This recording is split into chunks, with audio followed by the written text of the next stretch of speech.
It depends. I don't know. I have like kind of a strict thing. I tried to live more of a normal life. It's acting. Not unusual for pair teams to split up. I broke my ankle during the show. What's next after Utopia?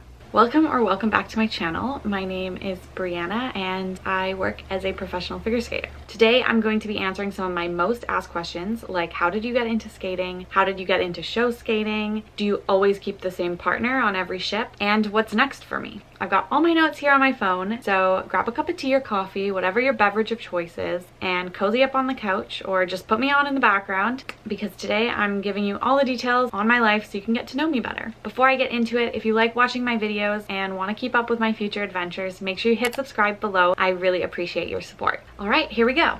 The first question, some of you may know by now, is where are you from? I'm from Vancouver, BC, Canada. I live about 30 minutes outside of the main city of Vancouver. I've grown up here all my life. The next question is, how long have you been skating? I have been skating since I was 4 years old. I'm now 29, so if you do the quick math, that is 25 years. I think that might age me a little bit, but yeah, 25 years of skating. Wow. How did you get into skating? I guess you could say I come from a big skating family. Both of my parents skated growing up. My dad played hockey and he was also a figure skater. He went on to compete for Italy internationally and he was Italian national champion back in his day. So yeah, big skating family here. It's definitely in my blood. My parents actually met at a coaching course and my dad's been a professional coach ever since. He coaches figure skaters as well as power skating to hockey players. He's actually trained quite a few players who now play in the NHL. Quite notably, one of them is Connor Bedard. So if you are a fan of hockey, you probably know who that is. But when I was younger, because my dad was a coach and my mom taught the off-ice conditioning programs at our skating club, I spent a lot of time around the ice rink. Because of that, naturally, I was interested in skating and I wanted to try skating. I think I asked my parents actually. So when I was 4 years old, that's when I started skating. What is your skating background? I actually started off as a single skater. I competed in single skating until I was 16 years old and I actually had a decent amount of success in single skating. I won our provincial championship and then I went on to compete at nationals that year in novice ladies. Then when I was 16, I had a pretty painful hip flexor injury and I took a decent amount of time off skating. This is when I started ice dance. I had always wanted to try ice dance because if you're familiar with the different disciplines in skating, in ice dance you skate with a partner. It's different than pairs. Both of them are things you do with a partner, but pair skating is more about the throws, the jumps, the spins, and lifts, whereas ice dance is about sort of the whole performance and package. It's about musicality, edge quality, performance, all the details. You do lifts and spins together, but it's more so about the entire performance rather than just one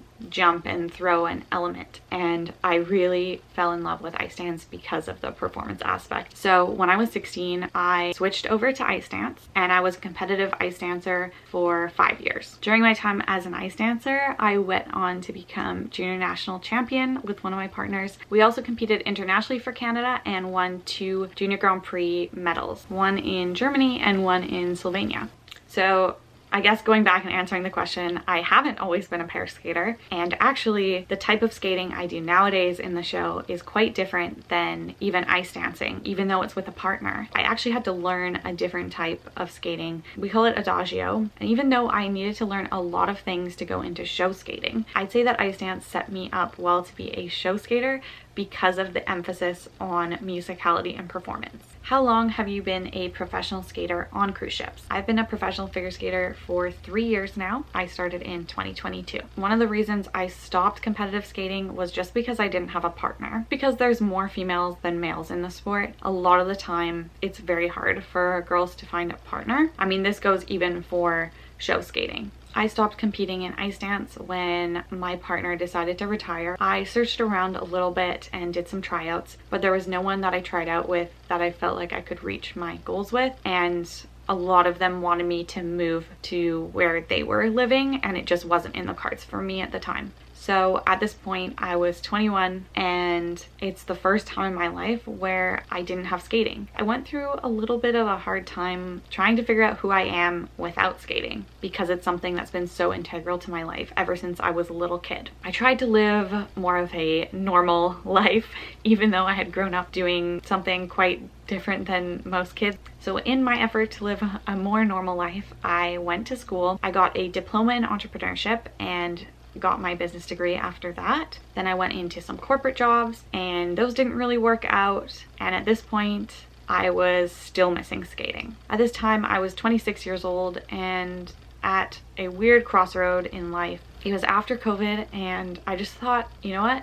I still miss skating. I've dreamt of skating in shows all of my life. I love performing. So I took a sharp left turn and decided to apply for skating on the ship. There were a lot of barriers for me to go into show skating. I didn't have a partner because I was an ice dancer competitively. There's actually not a lot of openings for ice dancers on ships. I think there's maybe 2 or 3 ships that have one ice dancing team on them, but the majority of pair skating on ships we call adagio skating. It's different than like the competitive disciplines of ice dance and pairs. I would say it's more like pairs than ice dance. We do a lot of lifts that wouldn't actually be allowed in competitive pair skating or ice dance. So I had a lot to learn. I applied anyways because I really wanted to make this happen. The woman who does our casting from our production company, she came to watch me skate, and I didn't have a partner. I did as much as I could on my own because I used to be a single skater. I could still do some things on my own. And she said, "You're a lovely skater, but you need a partner and you need to learn adagio skating." So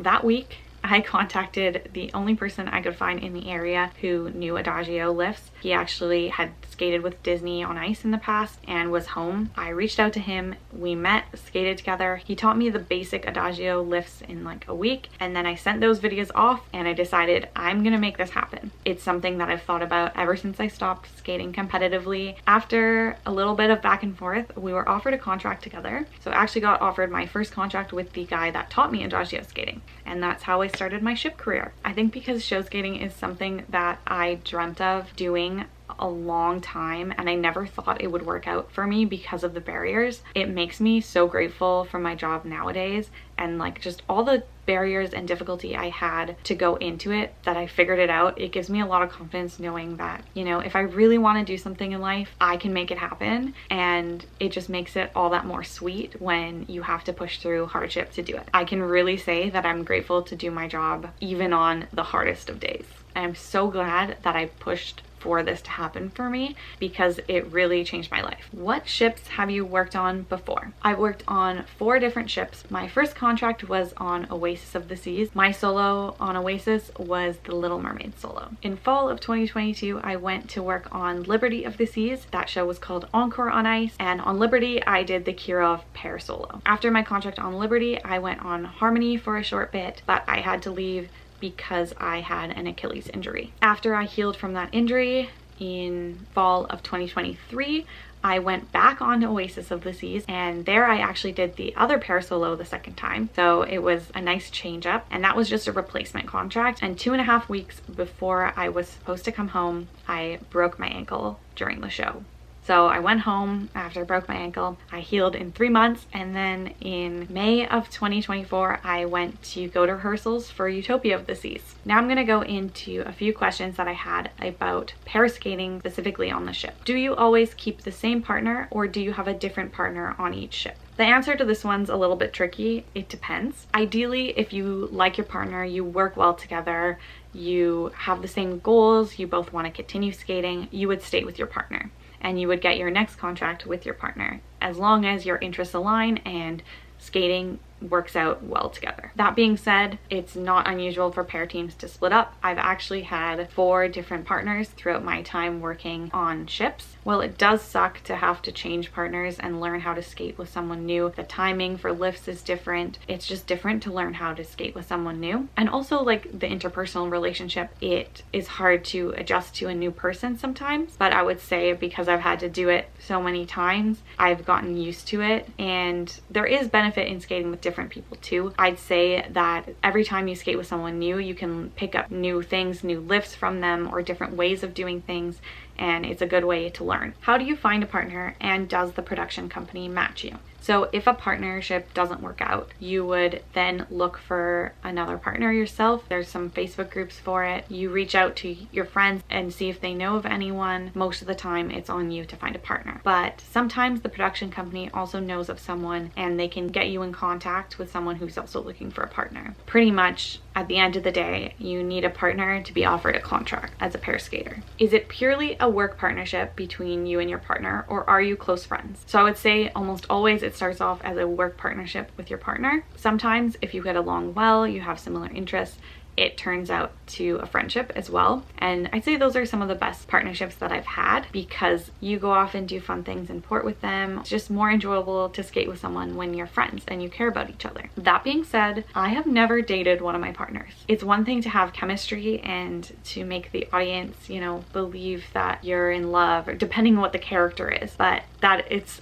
acting. I don't know. I have like kind of a strict thing where I don't think I'd ever want to date one of my partners because it would just complicate things. There are pairs that make it work, pairs that are married, and there's benefits to that because, you know, you won't lose your partner and you won't be in a position without a partner. But I think there's also complications about working with someone that you're romantically involved with as well. You also have to have a lot of trust in your partner. So I think having a friendship with your partner beyond just work really helps cultivate that trust with each other. I think it also helps the performance too, because when you're close to someone, you know, you have fun in their presence and you care about them too. It does really extend beyond you guys, and I think to the audience. I think the audience can tell when people genuinely care about each other. Now onto the last question. I can't really answer this right now, but I'll provide as much detail as I can. What's next after Utopia? I'm currently in the stages of confirming that, so I cannot confirm what's next after Utopia, but I will definitely let you know when I can. My partner from Utopia, Gab, who I loved skating with, unfortunately decided that he doesn't want to continue skating on ships for the moment, so I will be skating with a new partner.